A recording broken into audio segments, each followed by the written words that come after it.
Richard and I have been in a covert relationship for 3 years, and he still won't come out at a party when someone made fun of me. After all these years, Richard thought, Celeste is so beautiful. You really haven't been moved.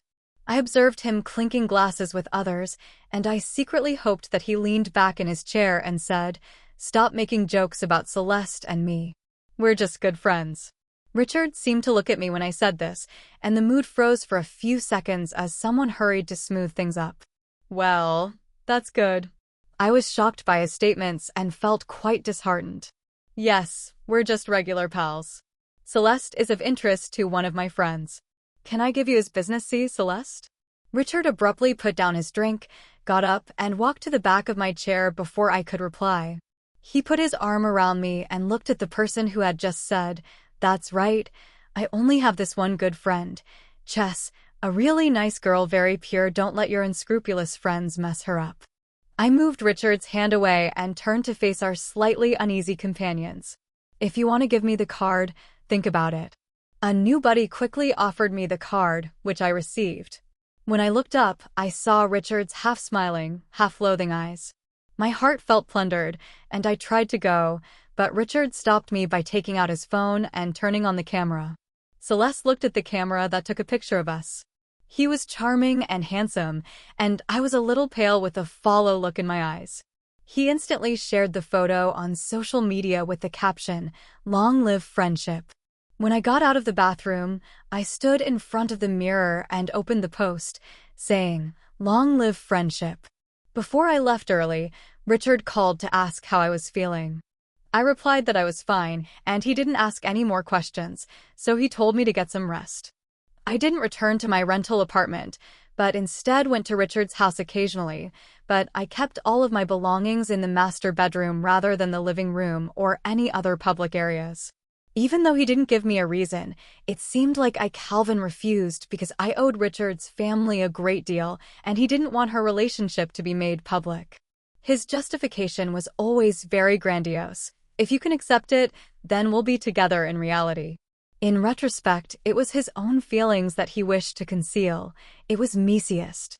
I unlocked the door with my fingerprint and went straight to the master bedroom, but as I passed the living room, I inadvertently saw a strawberry bear plush toy on the sofa. It was a toy I had bought. Such a childish thing clearly raised Richard's either. Suddenly I understood that social media post from tonight. He must have posted it for some girl, yet surprisingly I didn't feel too heartbroken. After packing up my things from the master bedroom, I took off the necklace I had worn for 3 years. The pendant was a ring Richard gave me, but for 3 years I had never worn it openly since it was an out-of-place item. There was no need to keep it. On the third day in the harbor city, Richard called me. I didn't answer. About half an hour later, he sent a message saying, "Okay, keep the ring for 3 days." I understood what he meant. We used to have disagreements occasionally, and he would always handle them coldly. In the end, I would slowly digest it myself. Over the years, from college to the working world, I silently followed his path. I never thought of giving up before, but now I was truly exhausted. I replied, "I did no me to keep it, just throw it away." Richard didn't respond to any other communications. After a time of staring at my phone screen, I blocked his number. Richard's expression was unhappy, so he poured himself another glass of wine and drank it all at once. My friend seemed quite upset when he heard someone mention her, and he even contacted me late yesterday night to convey how much he liked her. The girl next to him looked a little scared and screamed out gently, but Richard didn't appear to hear her and didn't even look at her. Richard abruptly slammed the wine glass down and got to his feet, his face as icy as frost. Vina, the girl who was grieving, rushed to meet him. "Could I join you? I don't want to stay here." Richard pushed her away, holding her wrist tightly, saying, "If you don't want to stay, then don't ever come back." He opened the door and let the emotions that had been building inside of him almost explode. He went to the first floor and down to the elevator. Once he got into the car, the sound of the engine helped him regain some sanity. What was he going to do? Where was he going? He knew she had taken everything from the house, and he knew she was now in Harbor City. Richard slammed his fist on the steering wheel, and the horn blared piercingly. His mother's voice, as lovely as ever, said, "Richard just abandoned me. When are you coming home? Bring Celeste with you." I don't think I can make it in the next few days. What's the matter? As he swiped to answer the phone through the dark night. After a brief fight, Celeste stopped talking to me and even blocked me. Richard's mother laughed at his casual tone, so he said, "Okay, I'll give her a call, but why did you abset CST chest so hot-tempered?" He played with the lighter in his hand and grinned, but how would I know? After the call ended, he threw his phone into the storage box, leaving me alone with the necklace CST had left at his house. The pendant was a diamond ring, but the diamond was a little small. Richard believed her birthday was approaching, so he might want to buy her a larger diamond drink, publicly acknowledge their relationship, and propose. He returned to the hotel with multiple paperbacks. He offered me a hot drink with a straw as I sat on the terrace, covered in her blanket and gazing into space. I thanked him and looked up at him out of habit because it was raining in Harbor City today and his ears were a little cold. He said, "Have some too to warm up," but instead of taking the hot beverage, he hugged me from behind. I took a slow sip of the milk tea, and then lowered his head and kissed my ear, which felt a little ticklish, so I turned my face away, but Ray's kiss quickly moved to my lips. His laughter intertwined with the kiss on my lips. "Aren't you going to drink as well?" I immediately opened my mouth to reply, but before I could speak a word, he kissed me deeply. The milk tea gob fell aside, and the carpet got wet. His clothes had deep water stains on them. Outside the window, it was raining and misty, but the room felt warm and spring-like. I was uncomfortable looking into his eyes because I thought they were too intense. He had always been so reserved, but now his gaze was full of desire. When I saw him, I twisted my head and hid my face in his shoulder. It took a while for things to settle down after Roy came out of the shower and saw me relaxing against the headboard. He helped me get dressed and put on a bathrobe. As my hair dried, a few strands fell behind my ears, and I automatically reached up to put them back, but Ree was already behind me, putting the hair back behind my ears. Shairee's voice was rough but also smiling, and he held me closer, but his kisses became even more tender. "Thank you, but again," I said it quietly. R was a little resigned. "Will you continue to treat me with such civility?" Even though we had been careless again, it still felt unreal, like a dream, and I wasn't sure how to react.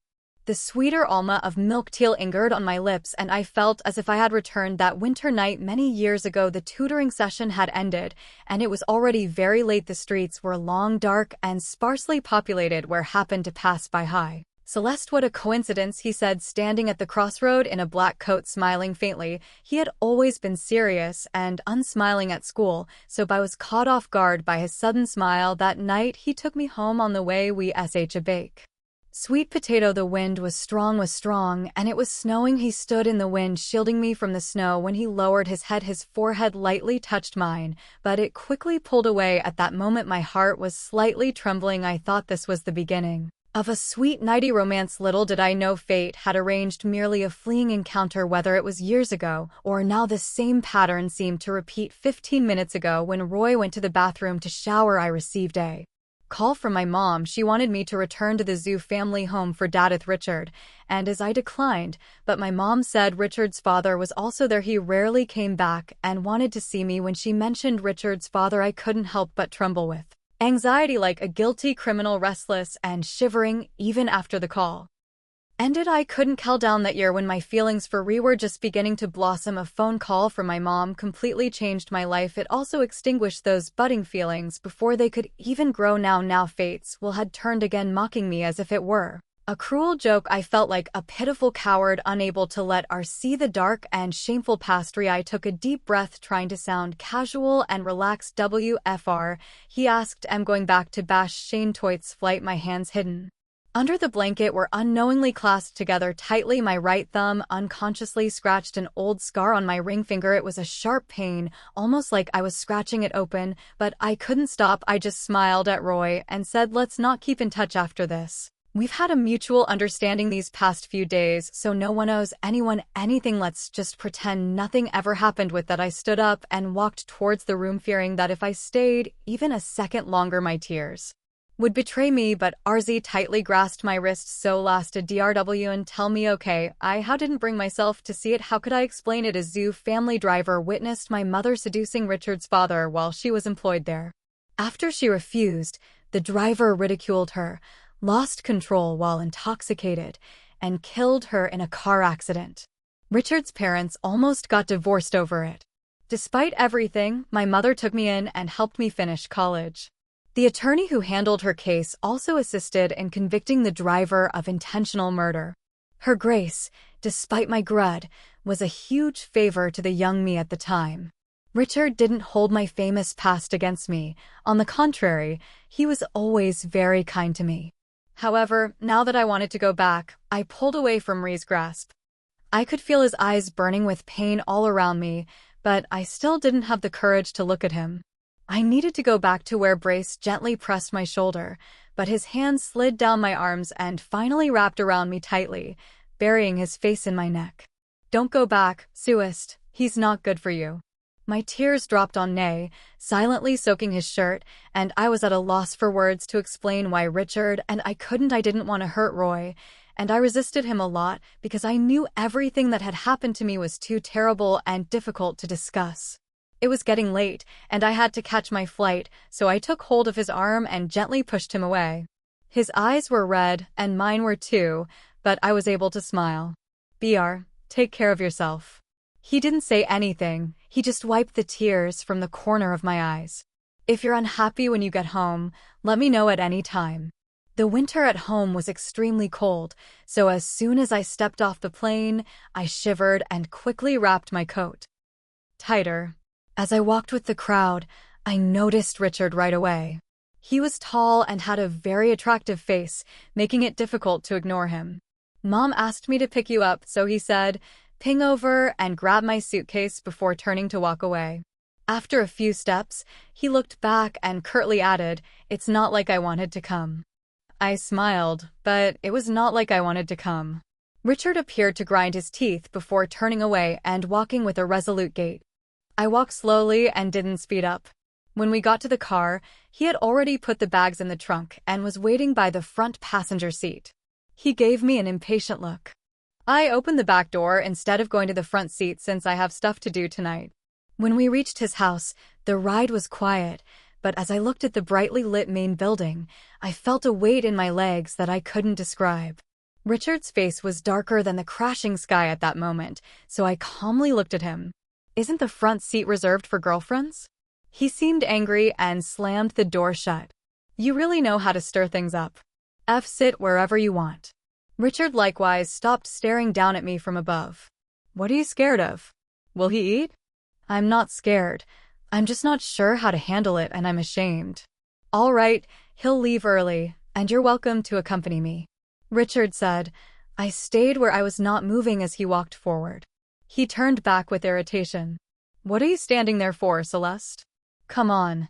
He waved at me in a familiar gesture that brought back memories of the many times he had waited for me to finish school. Suddenly, I felt a sense of relief, letting go of many things. Maybe being just friends isn't so horrible after all. I smiled at Richard as he approached. He looked stunned for a moment before giving me a strange look, but his pace slowed down and the dinner was peaceful. The biggest burden on my heart was when Richard's father, who had been ill for the past 2 years and wanted to stay at home for a long time, called him to the study. After the meal, Richard stormed downstairs angrily and dragged me out, but as we were leaving, I cowered and couldn't help but look back in the lamplight at my mom's solemn and expressionless face. I had lived with her family for a long time and had seen her often, but this was the first time I had seen such a chilling expression on her normally kind face. I had no time to think further because Richard had already dragged me into the car. Furious drove me home in a furious manner, and when we got downstairs, he stated bluntly that I should leave the house and never return, just like our scandalous affair. "It's the last debt out of the car, and I wouldn't go up with you." I took out my iPhone, unlocked the screen, and calmly stared at him standing outside the car. "If you make me call the police, I'll ask them if it's against the law for a boyfriend to bring his girlfriend home," Richard banned, and I never mentioned that we broke up. I find this amusing, but I'm too tired to laugh. I don't want to argue with you, Richard. I'm tired and want to go back to sleep. Didn't you say that you had plans to go to the airport tonight and take care of your business? He simply took a cab back, and Richard stood outside the car, cloaking him. After a while, he made an unusual concession. If you refuse again, don't even consider returning tonight. Heavenly, I decided to keep quiet because Richard has a very obstinate side, and I don't gain anything from battling with him. I thanked him when the car arrived at my flat and attempted to get out, but Richard turned back and called out to me. Richard said that I had no reason to refuse, so do whatever you want. Your birthday is in a few days, so let's have a proper breakup. I don't think it's necessary to do it now. It's better to part ways calmly. We can still be comfortable around our mutual friends. My parents said we should celebrate properly while we're still at home. The winter night was extremely cold, but after a few steps I was completely chilled by the wind. I lowered my head, tightened my coat, and accelerated my pace towards the building. As I got to the entrance, I noticed that an old WP was casting a long silhouette in the shadow of a tree or a street. Richard didn't linger, so I opened the car door and got out, turned the car around, and drove away. Roy in a thin trench coat was standing in the cold Beijing night. I don't know how long he had been standing there. I stopped in my tracks staring at him right as he walked towards me. The first snow of Bing began to fall. Snowflakes landed on his hair, his shoulders, but he didn't mind. He simply brushed the snowflakes from my bangs. Time seemed to roar back to that winter years ago, and Roy surprisingly took out a warm roasted sweet potato from his pocket. He broke it in half and handed me one piece. I took it stunned until the sweeter are spread on my tongue. Tears unexpectedly fell. You lowered his head, his forehead occasionally touching mine. We stood there foolishly in the first snow of Bang eating that roasted sweet potato. Sela asked, he said, his long fingers brushed a small black smudge from the corner of my lips. What should I do? My family kicked me out, but why? My parents said no man in the family has ever been irresponsible, so as an anomaly I have nowhere to go. He was smiling, but his eyes lacked to joy. I felt a slight pain in my heart. The soreness spread instantly. Maybe the snow was getting heavier, so my tin blur. But Ray, you know I like you, Celeste, and I don't care about that. He held my face and kissed away my tears. Tonight, and I'm betting with myself that if you don't return, you'll try to persuade yourself to give up and not bother you again. But if you do, then this time, no matter what, I won't let go of your gaze. I don't need you to take responsibility, and this isn't the first time we've dated abruptly, but ours kiss engulfed me. His lips were cold, probably from the snowflakes melting on them, but it was so hot that it nearly turned me into snow water. It was intense, but I could see a glimmer of happiness in his eyes. I was tender and couldn't help but stand at the doorway. As he assisted me in taking off my coat and scarf, Chris kissed me once more. He clasped my waist and pulled me into his embrace, pressing our bodies together tightly. I noticed his unusual impatience, saying, "Vice, you seem anxious." His long fingers lifted the hem of my Cassar sweaters, and his slightly rough fingertips caressed the soft flesh of my side. His hot palm gripped my waist, pressing me back into his embrace. His kiss was deep and intense, and I closed my eyes and tipped my to meet him. "Trush, we have the entire night ahead of us, Roy." He grinned down at me, and for the first time since we first met, I could see true happiness in his eyes. BR placed my hand down and let it fall as we had planned, and the snow fell and melted all night long. Richard is the perfect example of a wealthy playboy. His life is full of EXA and friends, and he never feels lonely or bored. However, these days, he frequently feels that time is passing too slowly and that the pleasures he once enjoyed are now deemed tasteless. In the club's top floor room, while friends were playing pool and cards amid the lively chaos, he experienced extreme boredom and impatience.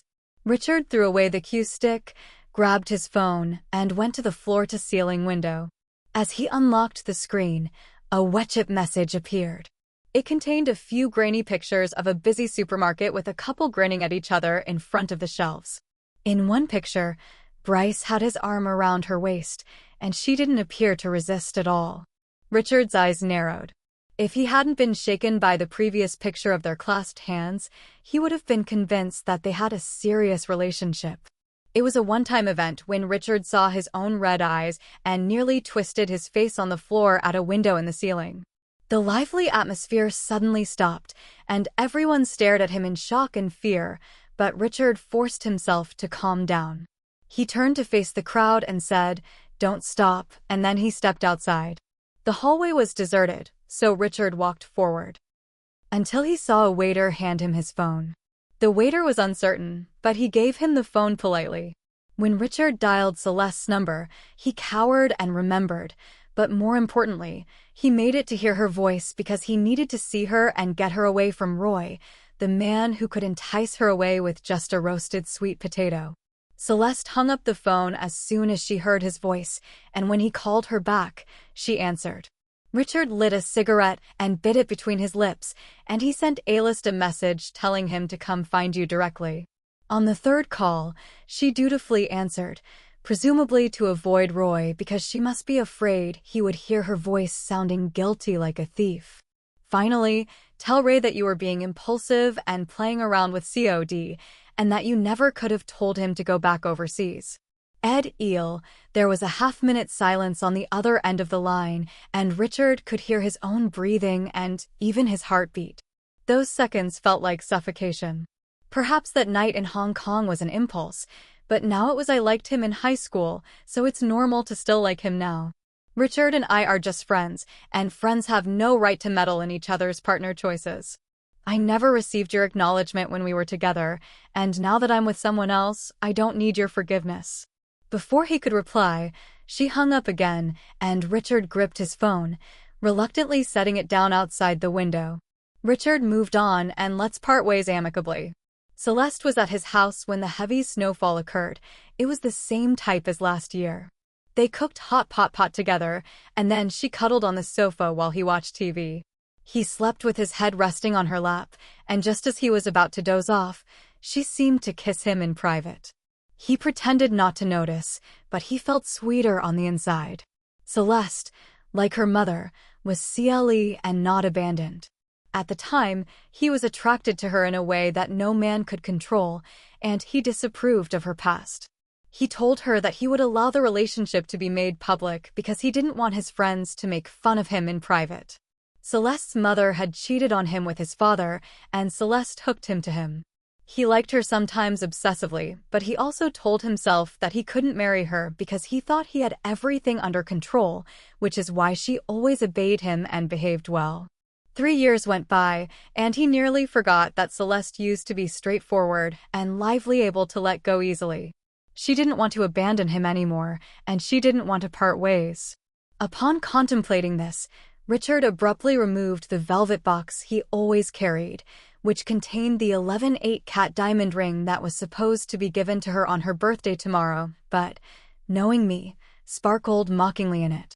Richard then gave the waiter the box and the phone, saying, "Thank you for letting me use your phone.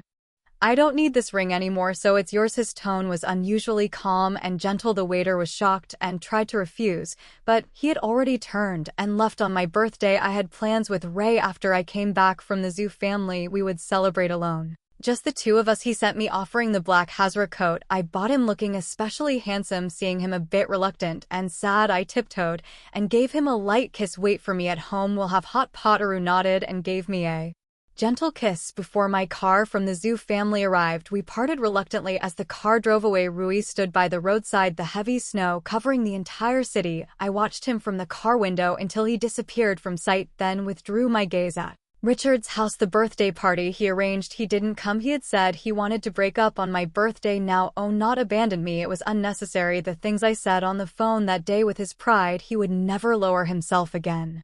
This was fine on me like the wind that leaves no trace. When I got out of the car, I sensed that something wasn't right. It was very quiet, and even the servants weren't there. I felt a vague fear that made me think of my mother's frighteningly gloomy face. That day, I pulled out my phone and called Ray. I let it ring 3 times before hanging up. This was a scene from a drama we had recently watched together, and it was a scene from a drama we watched together. The servant dropped me off at the main building and then left my mother because she was not wearing a frost-colored standing collar. Koo was sitting on the sofa when she saw me, and she smiled and gestured for me to have some tea. Her dignified and graceful face still looked kind and gentle, and I began to wonder if I was being overly sensitive or if I had misjudged the situation. My mother barely supported me as I picked up the cup and drank a few little sips before she abruptly jumped up. I nearly forgot to grab the gift I had prepared for you. Wait for me a second. You'll go upstairs to get it. I hurried after her but felt lightheaded. Heavenly, I'm sorry, you're pale. Allow me to show you to the restroom. It's the same room you previously occupied and has always been cleaned. I open my eyes and my body feels weak. I attempted to open my eyes to see who it was, but my vision stayed fuzzy until Celeste's voice suddenly seemed familiar. I felt like someone else was supporting me. Is that Richard's father? You're even more gorgeous than your mother was when she was younger. I felt as though I had been struck by lightning, but the drug's effects quickly overcame that little moment of clarity. A tornado of confusion followed, and I was forcefully thrown into the bed. The bedroom door was closed. Many years ago, Richard's mother had also been in this room, screaming and crying and pleading for help. She asked for a little kindness to save her PY, but she didn't go upstairs when the harsh screeching of breakers repeatedly reverberated in the courtyard. Richard's mother was standing downstairs with her back straight, staring fixedly at the closed door. Richard's mother glanced around in amazement after being suddenly awakened. Nearly at the same time, Richard and Roy sprinted upstairs after bursting through the door. The door to the bedroom was broken open. When the door opened, Richard abruptly stopped in his tracks. Ray took her to the hospital, and he stood outside the door, turning sideways without looking inside, when his father collapsed from the bed in terror. The house was extremely quiet, a deathly silence as if every single heart was tightly bound with dense threads. Ree was not surprised and didn't stop, so he swiftly carried Celeste out while she was still unconscious. Roy wrapped her tightly in his coat, and Richard gave her a quick glance before turning away. He saw the old injury on her ring finger, but there were also new mild wounds. Even one of her fingernails was broken and bleeding. Richard didn't know how he got downstairs. His mother called his name multiple times, but he didn't seem to hear, so he went to the living room and out into the garden like a walking corpse. The snow, which was as big as goose feathers, engulfed the entire world, and he stood there until his knees gave way and he fell into the snow. It turned out that what he detested was, in fact, deserving of disdain, and that what he looked down upon was himself and the entire family. He should be thankful now that, in the eyes of the world, Celeste had never been with someone like him because even he found himself disgusting with so much blood flowing through him. When I woke up, I was in the hospital, and he was by my bedside. As soon as he saw me open my eyes, his bloodshot eyes instantly brightened. "Celeste, you're awake." I nodded slightly, but I felt like I had swallowed a piece of charcoal. "Would you like some water?" Ris quickly got up, made some warm honey water, and carried it to the bedside. He then picked me up and held me in his arms while feeding me the water. Later, Ree touched Ray's forehead and instinctively bent down to kiss me. Before I could ask, he seemed to know what I wanted to know. "Nothing happened. Don't worry." After a moment, he added, "Actually, who should thank Richard? If it weren't for him, we wouldn't have gotten there so quickly." I leaned into his embrace slowly, turning my face to the window and looking out. It's still snowing, but the snow has stopped, so tomorrow should be clear. This means that everything has settled. Everyone who deserves punishment has been justly and mercilessly judged by the law, and my worries can finally be put to rest.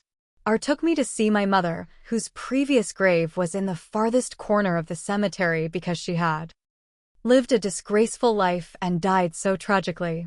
My mother herself had bought that grave, for which I was extremely thankful at the time, but now that I look back, I regret moving my mother's ashes from that cemetery. On my mother's birthday, purchased a new graveyard, and we relocated her there.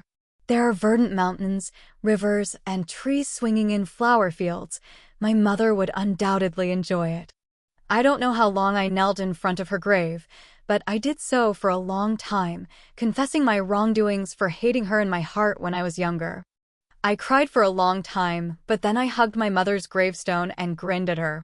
Roy, who is next to me, truly likes me and treats me well, so if you can see from me in the afterlife, you can rest assured my heart felt like it was being touched by soft feathers. It was both sweet and sour, but it was also growing with strands of sweetness. Rice clutched my hand and spoke very sincerely, saying, I don't just like her a lot. The wind blew, and the spring grass surged like a wave. I informed him that I had just made a wish in front of my mother, and I looked up at him while crying. He hugged me and asked me quietly, What did you wish for? I smiled lightly, but I couldn't be sure that if I said it, it wouldn't come true. He must have been thinking about that night in Hong Kong, the moonlight, and that night was him since he posted on social media that night. His lips and eyes were getting tighter and tighter, and his grin was getting softer and more tender. While I'm with him, I also softly remark aloud,